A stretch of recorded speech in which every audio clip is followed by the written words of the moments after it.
हम एक छोटा सा कंसेप्ट देखेंगे फैक्टोरियल का। तो जब भी हम कॉम्पिटिटिव एग्ज़ाम में, कोई भी कॉम्पिटिटिव एग्ज़ाम में प्रॉब्लम सॉल्व करते हैं तो कुछ प्रॉब्लम हमें ऐसे मिलते हैं जहाँ पे हमें फैक्टोरियल का ज़रूरत पड़ता है। तो ये फैक्टोरियल होता क्या है, जैसे कि अगर ले लिया 7 फैक्टोरियल, तो सिंपली 7 फैक्टोरियल का मतलब क्या होता है, हमें इसको 1 तक मल्टीप्लाई करते जाना है। तो ये कैसे होगा, 7 multiply by 6 multiply by 5 multiply by 4 multiply by 3 multiply by 2 multiply by 1। तो हमें 1 तक ये नंबर को मल्टीप्लाई करते जाना है। तो इसी तरह से 8 फैक्टोरियल क्या होगा, 8 into 7 into 6 into 5 into 4 into 3 into 2 into 1। इसी तरह से अगर 22 फैक्टोरियल ले लिया तो वो क्या होगा, 22 मल्टीप्लाई बाय 21 इंटू 20। और ऐसे करते करते कहाँ तक मल्टीप्लाई करना है, हमें 1 तक मल्टीप्लाई करते जाना है। तो इस तरह से फैक्टोरियल को हम सिंप्लीफाई करते हैं।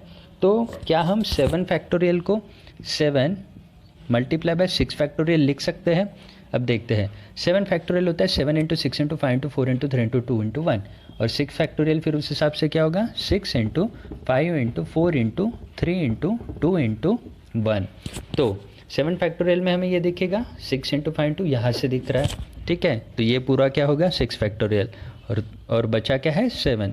सो 7 फैक्टोरियल को हम क्या लिख सकते हैं, 7 इंटू ये बचा हुआ क्या हो गया 6 फैक्टोरियल, ठीक है। तो इसी हिसाब से 6 फैक्टोरियल को हम क्या लिख सकते हैं, 6 फैक्टोरियल को हम 6 मल्टीप्लाई बाय 5 फैक्टोरियल लिख सकते हैं। तो इस तरह से 7 फैक्टोरियल को हम क्या लिख सकते हैं, 7 इंटू 6 इंटू 5 फैक्टोरियल। उसी तरह से और क्या लिख पाएंगे हम इसको लिख पाएंगे 7 इंटू 6 इंटू 5 इंटू 4 फैक्टोरियल। और क्या लिख सकते हैं, 7 into 6 into 5 into 4 into 3 factorial. 7 into 6 into 5 into 4 into 3 into 2 factorial. 7 into 6 into 5 into 4 into 3 into 2 into 1 factorial, ठीक है। तो जिस तरह से हमें इसकी ज़रूरत पड़ेगी उस तरह से हम इसको ऐसे लिख पाएंगे, 7 into 6 factorial, 7 into 6 into 5 factorial, इस तरह से। तो अभी हम इसके 2 एग्जाम्पल ले लेते हैं जिस फॉर्म में ये हमें प्रोबेबिलिटी में भी मिल सकता है, या फिर अगर इसके ऊपर कुछ डायरेक्ट क्वेश्चन भी आता है तो ये प्रॉब्लम में किस तरह से आता है, जैसे कि 3 factorial multiply by 4 factorial divided by 5 factorial.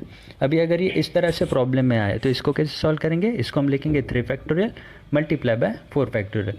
सबसे बड़ा जो फैक्टोरियल होगा उसको हम थोड़ा स्प्लिट करेंगे। सो 5 फैक्टोरियल हमको क्या लिख सकते हैं, 5 इंटू 4 फैक्टोरियल लिख सकते हैं।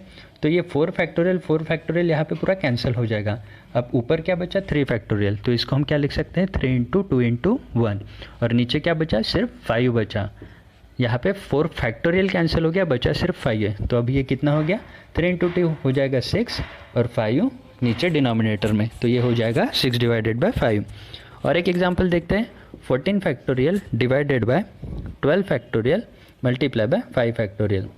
तो सबसे बड़ा जो फैक्टोरियल होगा वो हम थोड़ा स्प्लिट करेंगे। सो 14 को हम कैसे लिख सकते हैं, 14 इंटू 13 इंटू 12 फैक्टोरियल।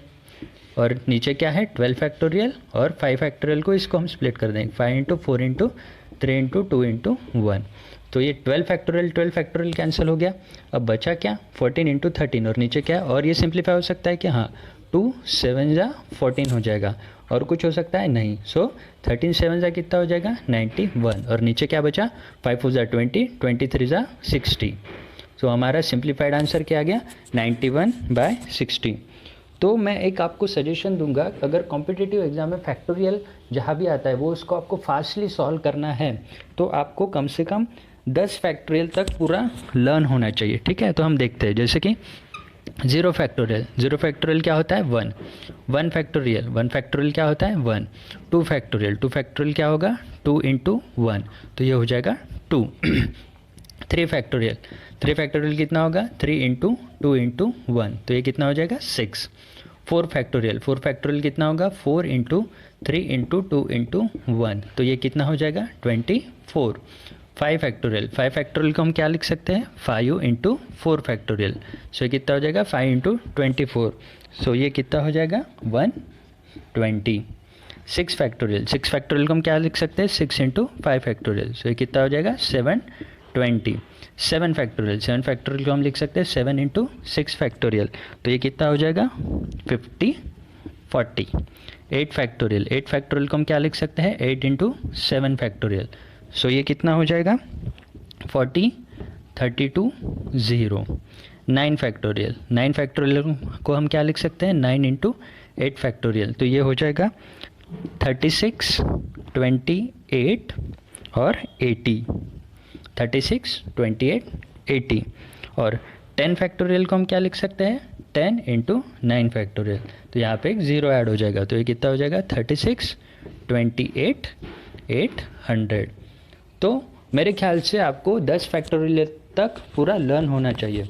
तो हम फिर से देखते हैं, 0 फैक्टोरियल हो जाएगा 1, 1 फैक्टोरियल हो जाएगा 1, 2 फैक्टोरियल होता है 2, 3 फैक्टोरियल होगा 6, 4 फैक्टोरियल होगा 24, 5 फैक्टोरियल होगा 120, 6 फैक्टोरियल होगा 720, 7 फैक्टोरियल होगा 50, 40, 8 फैक्टोरियल होगा 40, 32, 0, 9 फैक्टोरियल होगा 36, 28, 80 और 10 फैक्टोरियल क्या होगा, 36, 28, 800।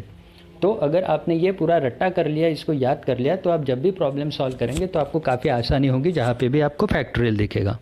अगर आपको वीडियो अच्छा लगता है तो आप लाइक बटन पे क्लिक कर सकते हैं। चैनल को सब्सक्राइब कीजिए, इससे क्या होगा, अगर मैं कोई भी नया वीडियो डालता हूँ तो उसका नोटिफिकेशन आपको आपके चैनल पे मिल जाएगा। सब्सक्राइब करने के बाद ये जो साइड में आपको बेल आइकन दिखेगा, इसके ऊपर भी आपको क्लिक करना है। इससे क्या होगा, अगर मैं कोई भी नया वीडियो डालता हूँ तो उसका जो लिंक है वो आपके मैसेज बॉक्स में ही आपको डायरेक्टली मिल जाएगा। सब्सक्राइब करना ये पूरी तरह से फ्री है, इसका कोई चार्जेस वगैरह ऐसा कुछ नहीं है। वीडियो को शेयर कीजिए और टॉपिक के बारे में अगर आपके कोई भी प्रॉब्लम्स है या फिर आपको कुछ सजेशन देना है तो आप नीचे कमेंट सेक्शन में मुझे लिख सकते हैं। Thank you.